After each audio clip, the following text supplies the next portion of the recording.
wish you'd understand. I just wish that God had a better plan. I'm so confused. I need a redo.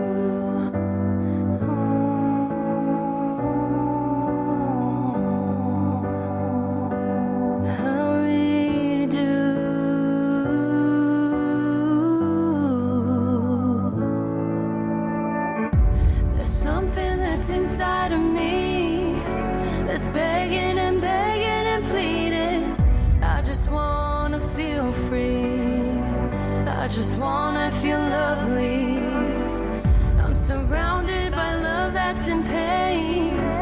Can I wipe your tears away? Please don't hurt for me. I hate that it's for me.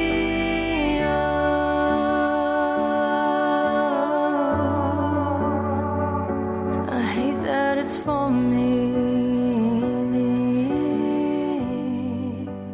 Hi, welcome back to the MS Michigan Man 64 podcast, where I am trying to spread awareness about what it is like to live with chronic disease. I have been living with multiple sclerosis for the last 28 years. I talk about my journey as well as the journey of other chronic disease warriors all over the world, just to try to help people understand what it is like going through that diagnosis, the mental health part of it, how it affects our family, how it affects our relationships, how it affects our jobs. Today, I am sitting down with an MSer from the state of North Carolina. I met Maytee on social media, and I love everything about that she's about.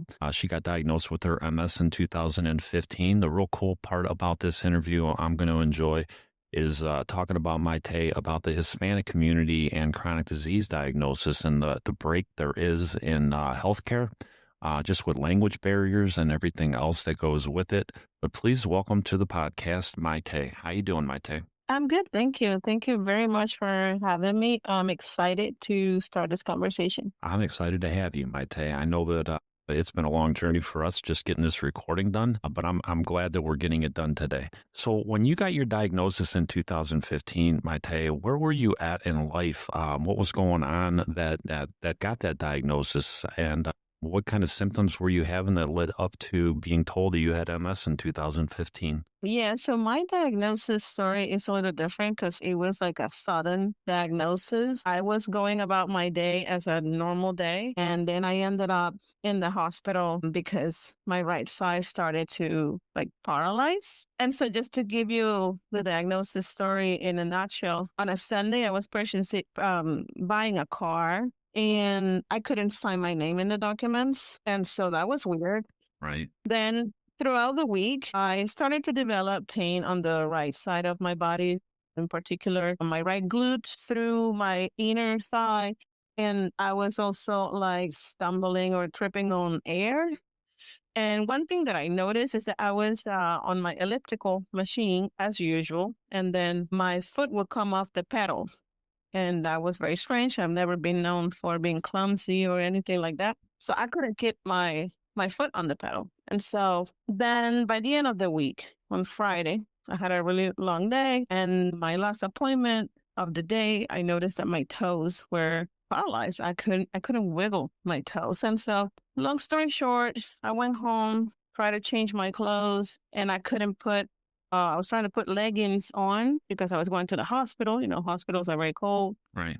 So I couldn't lift my leg to put my leg in the pants. So that was alarming. But at this point, still, it's not clicking. Like I'm just, okay, I can't move the leg now. Yeah. Change my clothes, drive myself to the ER. And it was a Friday night. So I had my hair done, makeup done. The guy that received me, he thought that I was at a party and maybe had a fall because I didn't look like something serious was going on with me. Right. When I told him what was happening with me, then he called for a wheelchair.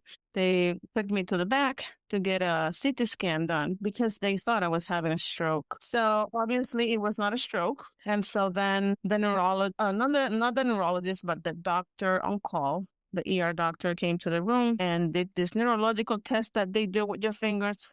Yeah. Try to tap all your fingers to the right, look to the left. That kind of was okay. But he said, I cannot let you go home like this. So we're going to admit you. And I was like, what?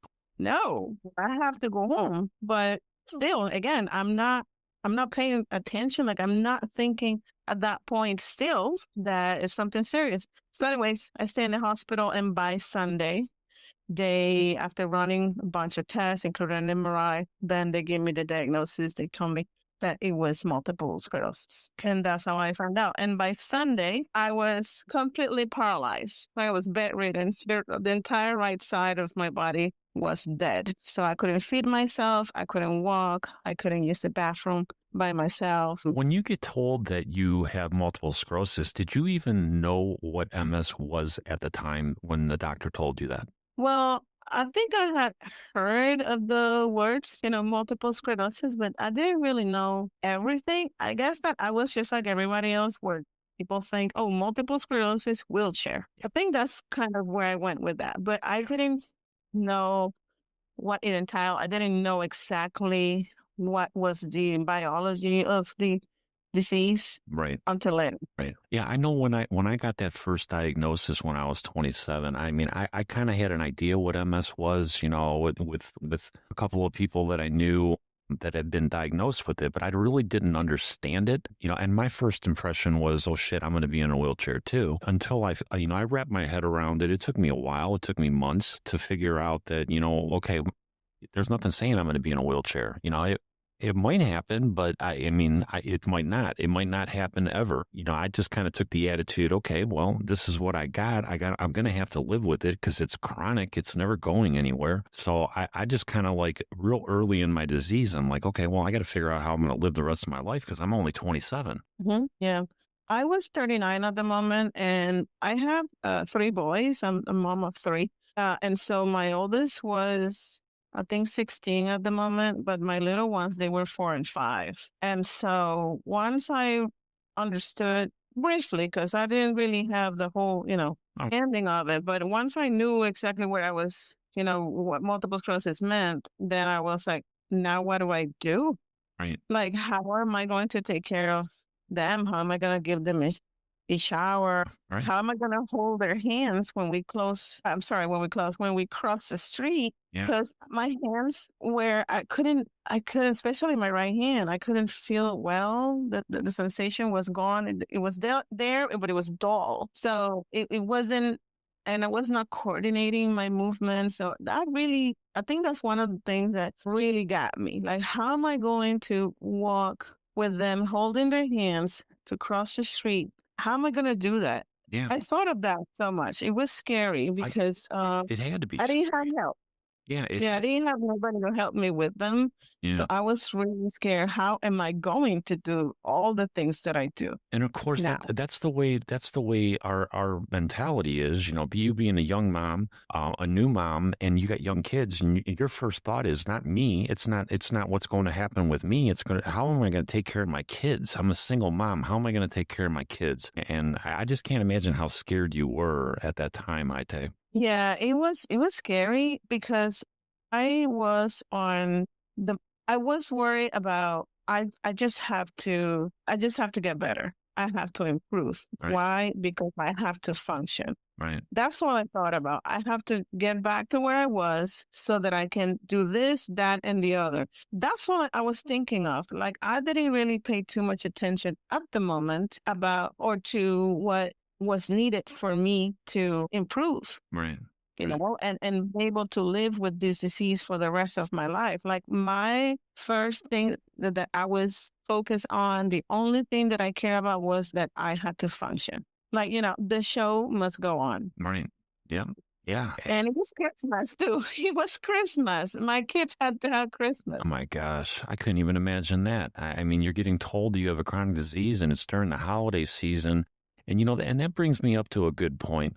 I always say that stress is a killer, and that holiday season has always been my stressful time of the year. I've had most of my episodes in that holiday season, and it just really kind of like, made me think real quick when you said it was Christmas, that if that was the stress of the holidays that actually ignited your MS. Actually, I think they discharged me from the hospital either the 23rd or the 24th of December. And that was because I begged and I begged. I was not ready to go home. That was for sure. Yeah. I was paralyzed and I was in the hospital for 14 days just trying to relearn my life skills or basic skills because I couldn't brush my teeth. I couldn't do my hair.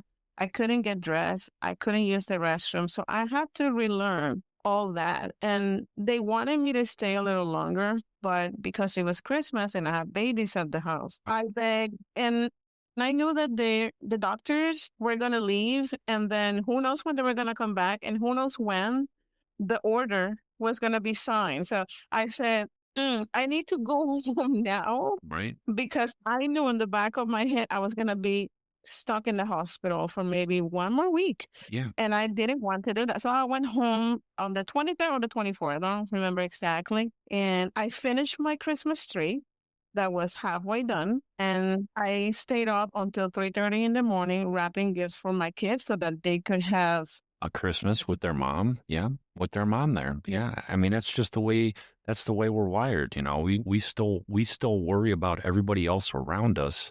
You know, even though we're dealing with it ourselves. I know that's the way I was when I was, I would have an episode and I literally would go get my infusion, my Salumedrol infusion, steroid to bounce me back. And I would go and do it at 7:30 in the morning, first appointment to get into the infusion center. And then I would be at work by 10:30 because life had to go on. And I think that's just the way a lot of us are programmed. Okay. You know, we got our diagnosis. I got kids at home. I got to get home to my kids. It's Christmas. And that was my main, that was your main focus at that time. And that's just the way we're wired. And it's just awesome that you made it home. You had Christmas and you're trying to figure out a brand new disease 2 weeks into it. Yeah, and I had only one working arm because my right arm was it was bended. I couldn't really use my hand well, and I was in pain, and I had other sensations going on there and on the arm and my hand, and it was really hard to use my right arm. But I did it. Next day, I made a lasagna. Don't ask me how I did that.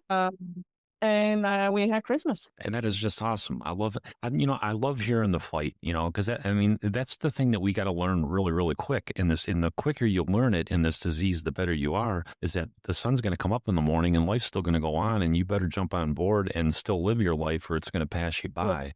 Yeah. And that seems like what you did right off the rip, I tell you. And I think that's awesome. Yeah, it's one of the first lessons that MS gives you, and it's that you understand and realize how strong you are. You have no idea how powerful you can be until you are in this situation where it's either I swim or I sink. What do? We have to get going. Then over time, and then I started to understand, or not understand, but paying more attention to what I really had to do and how my life had changed from that point forward. Yeah. Really like digesting that this is a new life from this point forward. And we have to start making adjustments right off the rip. And when I first got diagnosed, I was a runner. Now that's how I went through my diagnosis. I started tripping. And then when I got diagnosed, that was the last time I ever ran. But I still loved running, but I had to make adjustments. Okay, you can't run anymore, but you still got to get exercise. You still got to move your legs. So I went to a treadmill so I can hold on to the bars of a treadmill and still move. And it's been a life of adjustments, 28 years. When I stopped being able to do that, I went to an elliptical, and when I stopped being able to do that, I went to a recumbent bicycle. But you just can't give up just because it takes away one way you do something. You figure out another way to do it, and it might be different, but it's still something you like. It's still something you enjoy. It's still something you have a passion for. You just got to figure it out. Yeah, I was so lucky that I recovered 95% of my functions pretty quick. And that was, the doctor told me that you don't understand how lucky you are, because I have seen people that have been through a MS attack that has been more less than what you had, more mild, and they're going a lot worse. So. Right. You are lucky that you recovered 95% of your functions. And also, I was very active right before I got that MS episode. I was working out. I was eating well. I wasn't muscular, but I was fit, I Right. was strong. Yeah, you kept And yourself in so, shape. Yep, yep. yeah, so he said, probably because you are in good shape is the reason why you have recovered so good and so fast. Great. Because I think to call it muscular or muscle memory, something like that. So once I went into physical therapy, it's like my body and my muscles remember, right, and they fire up. And so with therapy and just doing what I had to do, I recover pretty well. Yeah, it's the same kind of path that I took. My vision went all whacked out when I was 26, and my walking got really bad, balance wise. I was tripping. But it got better. I responded really, really well to the Salumedrol, the 5-day infusion, my first one, and my vision came back, and I lived a really kind of a normal life for like maybe 17 years. I was in and out of the hospital. I would have an episode. My vision would get a little whacked out. I'd go get the Salumedrol. It'd bring me back, and I kept on moving. I wasn't even using a cane yet. I didn't have to use a cane until 2015. So from 97 until 2015, I was pretty normal. I was still working 40 hours a week. I was walking. I was coaching. I was doing everything. I was taking my kids to amusement parks and walking amusement parks all day long. I would have my setbacks, but I would always bounce back. And I don't know if it was because I kept myself active or my body just responded to the meds real well. I don't know. I mean, that's a debate that, can go on forever, because some people say it was the medication. Some people just say that it was because you kept yourself in shape. I don't know. Either way, I'm still standing and I'm still, pretty functional for 28 years in. It's just, you got to adjust. You got to adjust and you got to keep going. Now I use a walker, but I'm not going to let MS stop me. I'm still going to do what I want to do with a cane, walker, or even a wheelchair. Yeah, I call them all my friends. I have everything in the market. I have wheelchairs, I have scooters, I have canes, now I'm getting a power chair, everything, just so that I can continue being ambulatory. Unfortunately for me, it went down pretty quick. I felt a little disappointed because the doctor told me, well, usually once you hit the 10-year mark, you start to accumulate more disability. And then when you're on the 20-year mark, that's when you maybe, if it happens, that you will be in a wheelchair, if that is where you're going with this. So I was very hopeful at the moment, but that was not the truth for me. After 3.5 years, I started to use a cane, not every day, but I told my doctor something is not working because I was walking fine. I would trip over my own step maybe sometimes, but nobody could tell that I had MS.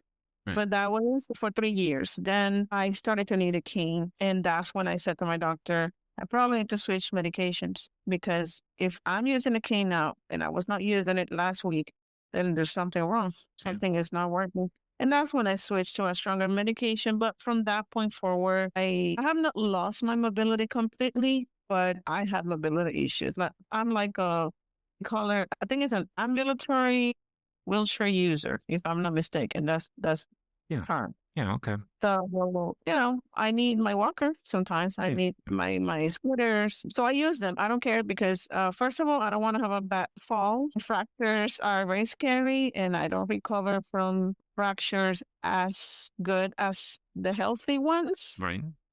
So I'm scared of that. And also, I have to conserve my energy. These are things that you learn along the way. Oh, In the yeah. beginning, I thought I could do it all. And then I killed myself.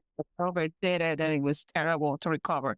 Yep. Now I know my limitations. So Oh, yeah. I honor what my body asks for. It's a learning experience. Even 28 years into this thing, I still have to, learn my body. I used to be able to do something last summer. I might not be able to do it next summer, and I'll have to make adjustments if I still want to do it, or I'm just going to have to say, okay, you're done doing that. You can't do it anymore. I went through that a few years ago. I go up to the lake a lot with my wife. We have a place up there, and it's my paradise. I had a jet ski for 4 or 5 years, and I just got rid of it 2 summers ago because I came up, to the point in my life where it wasn't safe for me anymore. If I fell off of it, how am I going to get back up on that jet ski if I'm out there by myself? So, I made the decision, okay, you know what? This isn't the safest thing for me anymore. And I got rid of it.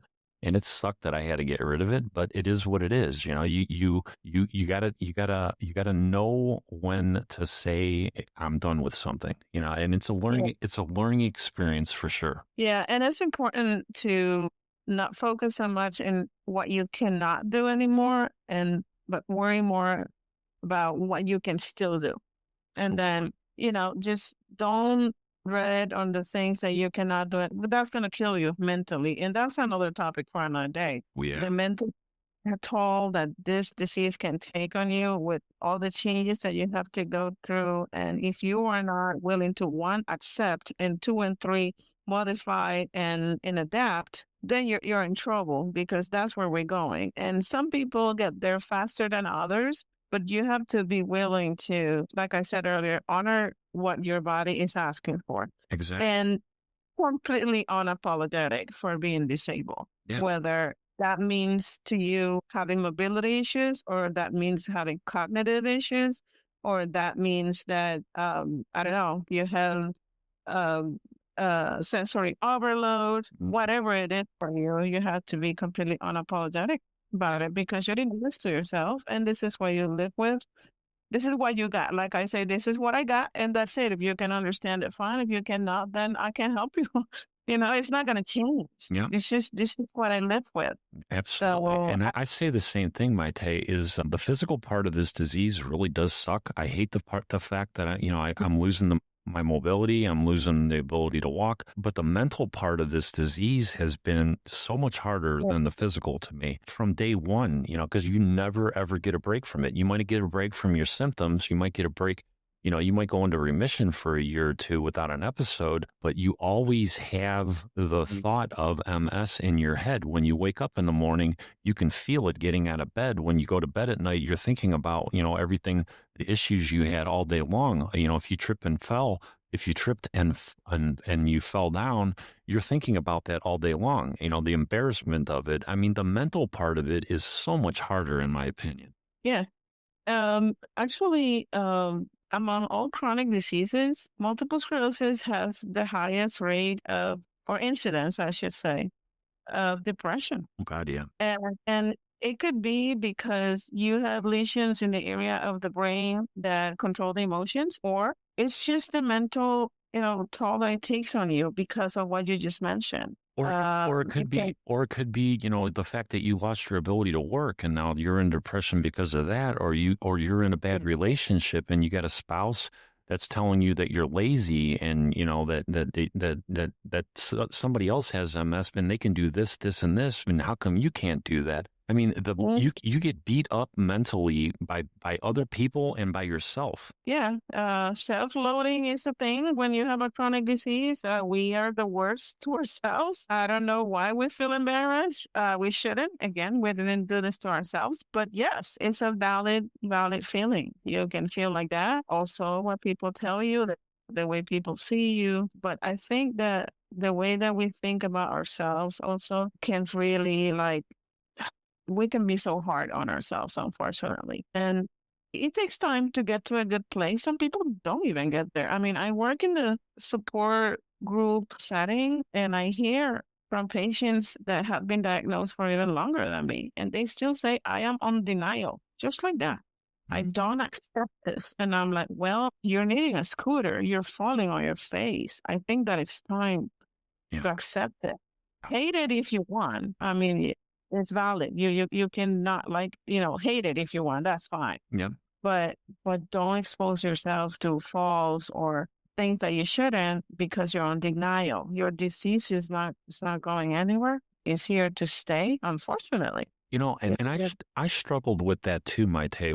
When I said earlier that in 2015 I started having to use a cane, I knew I had MS. I accepted the fact that I had MS, for 12 years before that. But when I had to use that cane, oh my God, man, I shut myself down. I didn't want to come out of the house. I was embarrassed. I'm 45 years old and I got to use a cane. I didn't want to be seen. I beat myself up for like 2 years. I lost 2 years. I lost 2 years of my life because I didn't want to go outside. I was embarrassed. And, that is a real thing with people with these chronic diseases. You might be okay with the diagnosis, but it throws different things at you and it just mentally destroys you. And God, I did end up getting help. I ended up, going and talking to my doctor, and they put me on antidepressants. But I mean, before that, I was just sitting there thinking, okay, you're a big ass bad guy that played football in Michigan. You don't need mental health meds. And I denied that for a long time until it took my ability to walk and I started having to use a cane. It's just the mental part of this is just such a freaking battle. It's harder than the physical, in my opinion. It is. Yeah. No, and you're right about it. It's really difficult to navigate the emotions when you have a disease that reminds you every day. I mean, as soon as I open my eyes, I know I have multiple sclerosis. Yep. I have my walker next to my bed, and I have to hold on to my walker till I get to the bathroom. So that's a big reminder.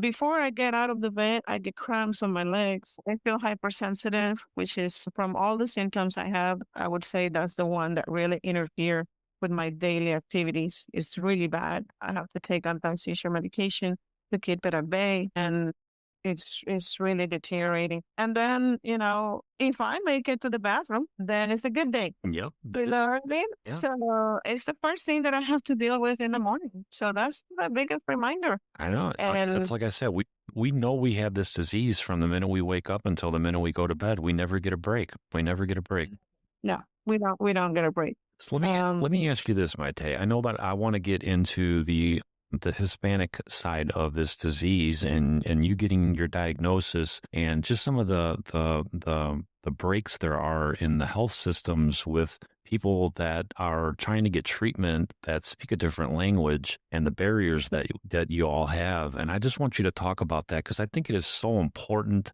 that we do discuss this because you lived it. I mean, you're bilingual.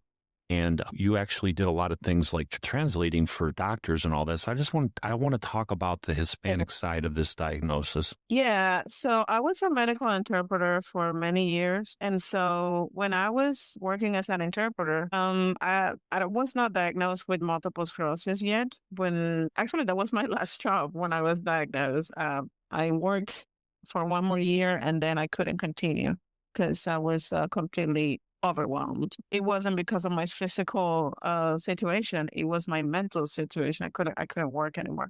Right. So I witnessed from first row what the Hispanic community goes through during a doctor's visit. First of all, the language barrier, for sure. That's why they have an interpreter on the line. Not only that, but there are words that change in context once you translate them into another language. And so I have to be very careful to stick to my training because I couldn't add or delete, but I had to be very aware of what the words meant in that person's language. Not only that, but Spanish is different depending on the region. So if I'm speaking to somebody that is from a different cultural background than mine, I have to use the lingo that they will understand. They refer to certain things in a word that for me, even though I speak Spanish, means something completely different. So it was very important that I was very alert and listened carefully. And so I saw how, unfortunately, the providers in this country, some of them don't have bedside manners. So they don't care how sensitive the information is. They would just throw it at the patient. And it was hard to, listen to that. And also, they are in a rush, most of them, because they have between 30 or maximum 45 minutes for a visit. Right. But the person that is on the other side, I completely lost. Why? Because one, the language, like I explained. Second, a lot of them don't have those services in their country. So they have no clue what I am telling them in their language because they never heard of it. Or they don't understand how the medical system works here. But the provider in the United States takes for granted that the person knows. Right. And that is where the conflict starts because the provider is either talking too fast or throwing, medical terms and stuff there that the person don't understand. And I am in the obligation to translate them exactly how the doctor says. I cannot just come up with, MRI and just say, oh yeah, they put you in a tube and I could not do that. I'm not allowed to do that as an interpreter. Right. And so the person is like not knowing what to ask Right. because they simply don't understand. Or the worst part of this is that a lot of them stay quiet because they don't understand, because they're embarrassed, they don't speak the language, Right. or because they simply are completely ignorant, on the matter. They just don't know what the hell that they're saying. Yeah. So I saw it every day, every day, every day for many years. And this is And something so, this is something that I don't think about because I'm English. And I speak English. I'm American. And just to hear when I had that conversation with you and when you were telling me that, I was just blown away. I'm like, now that I'm thinking about it, that is such a huge problem for people that are in similar situations as me. They're young, they're new to this country, but they speak Spanish. And for them not to understand what's being told to them by a doctor, I couldn't even imagine that because I didn't even understand it when it was being told to me in English when I was right. 27, let alone speaking a different language. I couldn't imagine that. Right. And not only Spanish, because the interpretation services are available in so many languages. Oh, yeah, sure. Yep. And so it's very difficult for the person that don't speak English, and then they come across doctors that have no idea, that the patient is going through that in their minds. Yeah. And they just comply with giving the information. Here's the order, go to the lab, do this, do that, the other. And the person like, what, wait, what, where do I go? I have to do what? And they don't get it. So through my work in the community, I was offered, I don't want to say offered, that is not the word. I was selected to be a board member of a study that is being carried by a university. Right now, it's under the Southeastern University of California. And then it's funded by the NIH, which is the National Institutes of Health. And this study is precisely about what we are talking about right now, which is finding out what are the obstacles that the patients encounter when they go to seek medical help. And so it's a 5-year study. And so my job is to how do you not rephrase, like proofread, kind of, not just that, but that's part of it, in the language that they are communicating, like let's say through a survey. I have to make sure, along with other board members, that the words that are being used are words that the person is used in a general understanding of Spanish, like every culture could understand, and how the context, it's said in the context that the person, in a simple context that everybody could understand. So the purpose of this study is to figure out what the obstacles are in order to come up with or put together like an educational course for the providers in medical school, for them to take that training so that we can remove all these things that I mentioned before that the Hispanic community goes through when they are in front of a doctor, because they will take this training in medical school, to remove this problem from these underserved groups. So that's what I'm working on now. Yeah. It was put on hold because of problems with the funding that was going on in the country. That's another topic, but finally they removed the pause that was put, or the hold that was put on the study, and fingers crossed we're gonna restart again. Awesome. Now in 2026 to hopefully get through all those 5 years so that we can put together this course, educational course, for the providers to facilitate this process for the Hispanic community in the entire country. That's awesome. I love that, Maytee. I know we talked about this before we recorded and you were telling me about it. I think that is such a needed service for people that don't speak the English language. And I hope that there is so much success for this study that it is used in med schools, because I think it's a big problem right now with healthcare systems, and hopefully you'll be a part of the solution to help fix that. Hopefully so. That's what we're hoping for. So, Maytee, let me ask you the other things that you're involved in. I know that you write a blog and you got involved in that, and I want you to talk about that too, because I think that's freaking awesome. The one that you do for WebM. Yeah, so I blog for WebMD about multiple sclerosis in the patient's blog under multiple sclerosis on their website, and I blog twice a month for them. I've been doing that I'm going on my 5th year next year, so happy for that. And so the way I got involved in this was that WebMD was looking for patients. They wanted to restructure their blog. And so they wanted to bring the voice of the patient. And so I had written a blog for, excuse me, I'm sorry. I had written my first post that I ever did was for the Association of Multiple Sclerosis in Madrid. And that was the very first one that I wrote. It was about traveling with multiple sclerosis or with a chronic disease. Anyways, that blog brought me to the blog of the National Multiple Sclerosis Society. I was working with them on a translation of that post. And I made good friends with the chief editor of the society's blog at the moment. And we did several projects together, more than one blog. And so it looked like WebMD called the society looking for somebody that they could propose to help restructuring their blog. My name came up. I received the offer from WebMD, and here I am, almost 5 years later.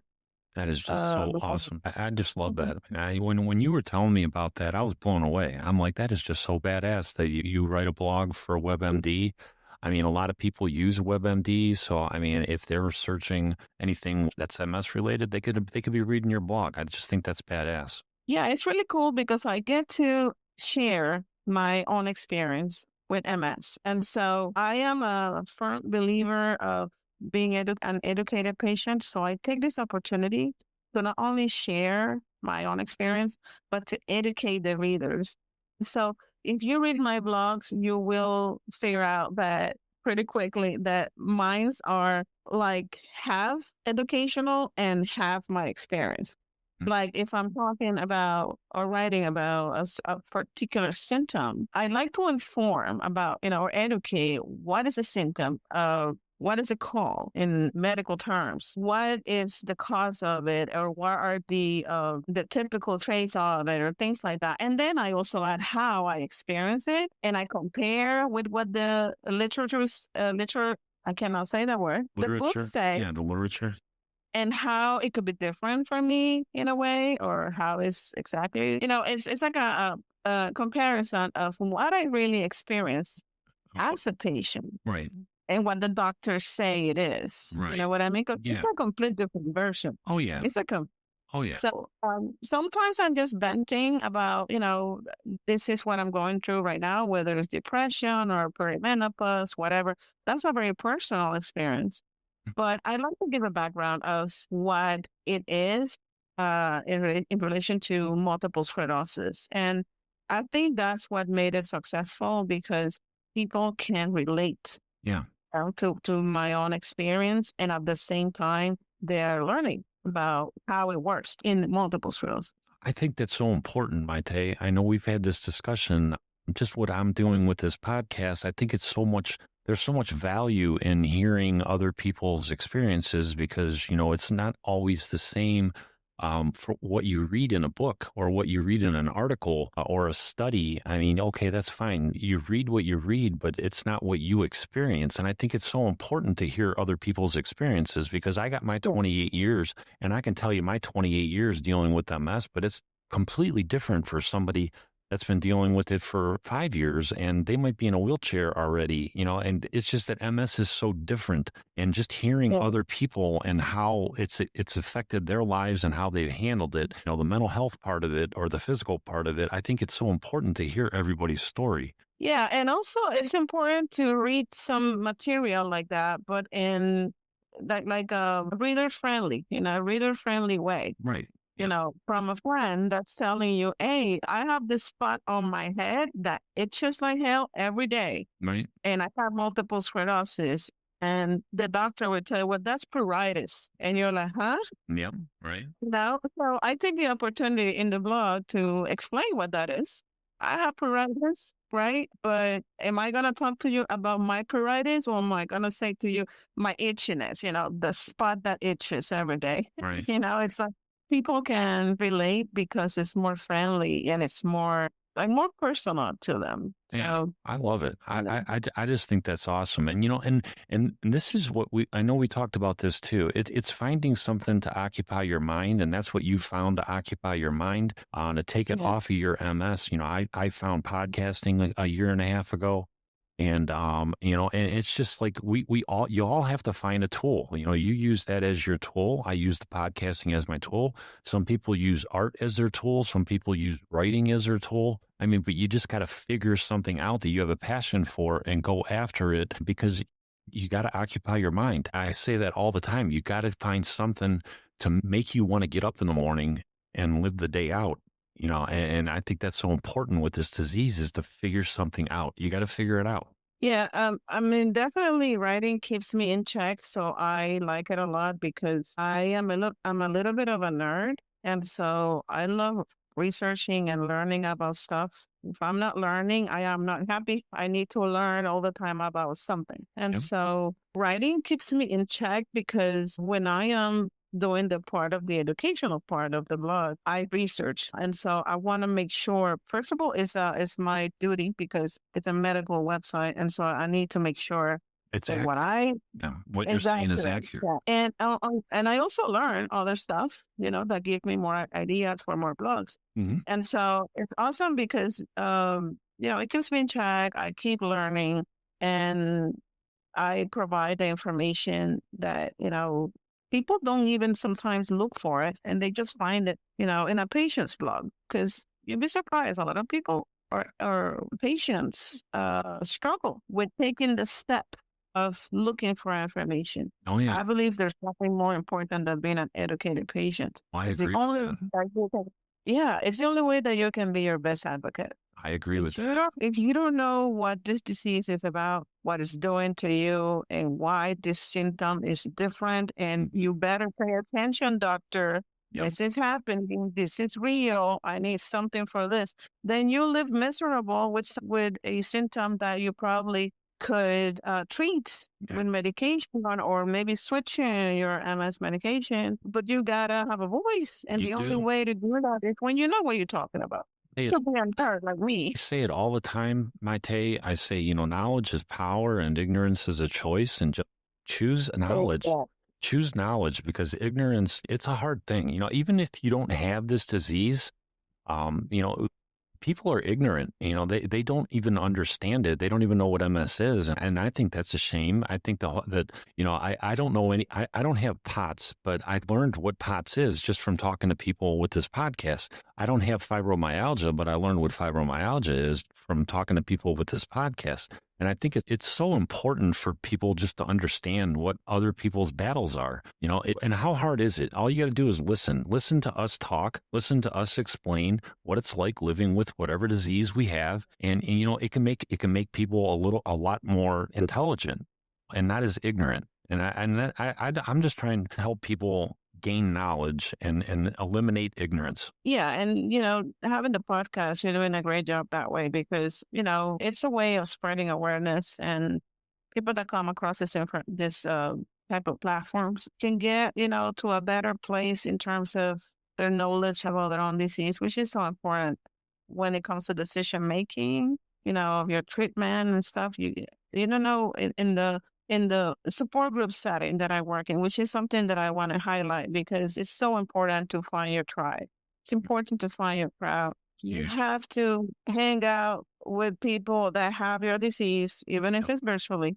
I am a leader of a national bilingual support group for the MS Society. And so it is, for me, it's a big deal and a big responsibility because I have members in my own group that have no idea how MS works. And so I feel like it's my responsibility to stay in the know or to be in the know in order to relay that information to them. It brings a lot of personal satisfaction or gratification. I don't know if those are the right words, but for me to see how being in our group, it's not just my group, I just lead it, but it's our group, how they have made changes in the way that they address to their doctors, the way that how they ask for an order to get a scooter Yep. A lot of them have no idea or are scared of doing that. Yep. And so with the little bit of information that I bring during our meetings, they are different. I promise you, they are a very different patient from the day they started in my group until to today, to this day. They're very different. I have seen how people have bettered their lives and are not just home looking at the wall And- because they're scared, isolated, they don't have a scooter or whatever it is. Also, medications. They don't know that there are medications for walking better or faster. They don't know that there are medications for your fatigue, stimulants that you can take every day to do more things, be more functional, more productive because you remove fatigue from the picture that day with simply taking a medication. But they don't know that exists because of what we spoke about earlier. Right. Doctors don't tell them. Right. They don't tell them. And They don't even ask them, do you have fatigue? They don't care. You have to advocate for yourself. But if you don't have the knowledge, how are you going to formulate the right question? yeah. Does that make sense? Yeah, exactly. And that's why, we and you are in 100% agreement with the importance of finding that community, whether it's through an MS group or through TikTok or through Instagram, but just finding that people that understand it, because you don't have a lot of people that understand it and, that are out in regular society when you're dealing with them. And it gets frustrating. It's even with family members. It's frustrating that, you got a family member that doesn't have this disease and they understand that you have it, but they don't understand what it does to you. And it's just, I think it's easier for me when I jump on TikTok and I jump in a live and I'm talking to people and there's 9 people up in the box and they all have MS and it's just so easy to relate. Everybody understands each other. And I think that's an important part of this disease is finding that community of people that get it, even though you might not be able to see them physically, but at least you have a tie with somebody that understands what you're going through on a daily basis. Yeah, they become part of your support system, and having a support system is part of your healing process. Yep. I mean, you can't deny that. You have to have some peers that you can talk to about different symptoms that you have. And for me, in the support groups, I love when they start interacting and asking each other. They forget that I'm there. Yeah. I'm there, just hosting. But they start talking to each other and asking each other. So yeah, you deal with this. So how do you manage to do this other thing when you're going through this? And they share information that they learn from each other. And I learn from each other too. Oh yeah, I do. I learn something every time I talk to somebody with MS. Like today, I mean, I've learned so much just talking to you because your disease is so much different than mine. And I think that's just the importance of finding that community. It helps your mental health. It really does help your mental health talking to somebody that understands it. Yeah. This ride is so much more fun in company. I always say that. Oh, if God. you're isolated, can really destroy you mentally. You have to have some sort of support system in place to navigate the choppy waters of multiple sclerosis. I am a mentor for an organization based in England. Can I mention it in the podcast? Because I'm not sure. Sure. So I've been collaborating with Shift MS in England for many years too. I think I'm on my 5th year as well. And so I am part of their program they have where they match people like me that have lived with multiple sclerosis for longer. They match me with a newly diagnosed MSer. And so I work with that person for a period of maximum 6 months. And I just help them navigate the choppy waters, like I like to call the choppy waters of MS in the beginning where you're freaking out and you have no idea, what to do or what to ask. So, it's very important for people to look for programs like this because nobody understands this crazy disease unless it's somebody that is experiencing it, that's living with it, and not even your doctor. I agree. Doctor's first point of contact for sure, but you need to speak with people that are experiencing the same things because this is so weird. Like I have all the weirdest symptoms. I tell you, I am the chosen one. I am writing a new medical book about symptoms I love it. because I have like the weirdest of all. Sometimes I talk to my doctors and I tell them this happens and this happens when I do this or whatever it is. And they look at me like I have six heads. I know it's real. I know it's happening. So a person that is experiencing the same things can help you navigate that. Maybe we won't find a solution to it, but at least, wow. So you also you go through this and that is something that helps with your mental health. The other thing that you mentioned earlier is that it's important to find something that you're passionate about and go for it. I found my purpose, ironically, through multiple sclerosis because I'm a communicator. That's my degree. Writing was always easy for me, never pursue it. Life brought me back to it. And here I am writing about my own disease and I love it. I also, do other stuff in the community, especially in social media, different things here and there. And other things that are not in the public eye, but that I do with pharmaceuticals or it doesn't matter, different things. I'm always involved in something MS related and I found my purpose through it. I love it. I love it. I love it, Mike. When I was younger, I always knew that I was a person of service. I just didn't know how to channel that. I had no idea. Once I'm diagnosed with multiple sclerosis and I'm like, okay, so this is where I'm going with this. And that's the path that I have to follow. And so I got involved with the support groups, also for WebMD, for general knowledge. I am the administrator of their online on Facebook. They have a support group on their multiple sclerosis. I'm the administrator of that group as well. And so it's a big community. There's almost 7,000 members from all parts of the world. So we engage in really cool conversations and everybody there shares their experience, asks questions, suggestions, and it's a very supportive community. So it's out there.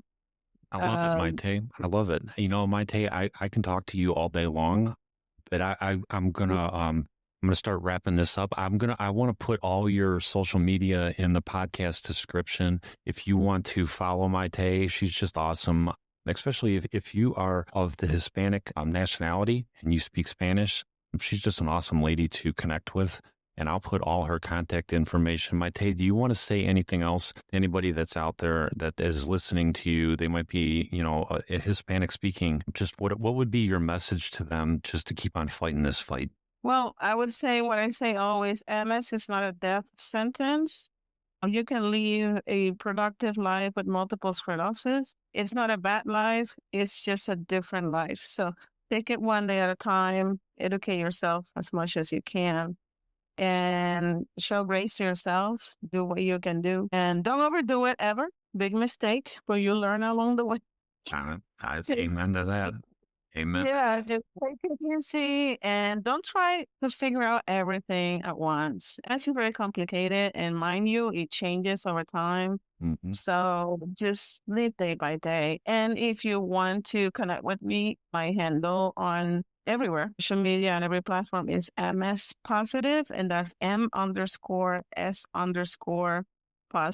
You can find all my social media accounts, podcasts that I did in 2024, and also all the stuff that I have done in the community if you happen to be interested in reading about those things. So just hit me up, and I'm always available. Like to connect personally with people. So shoot me a message. I will answer and give you advice if I can.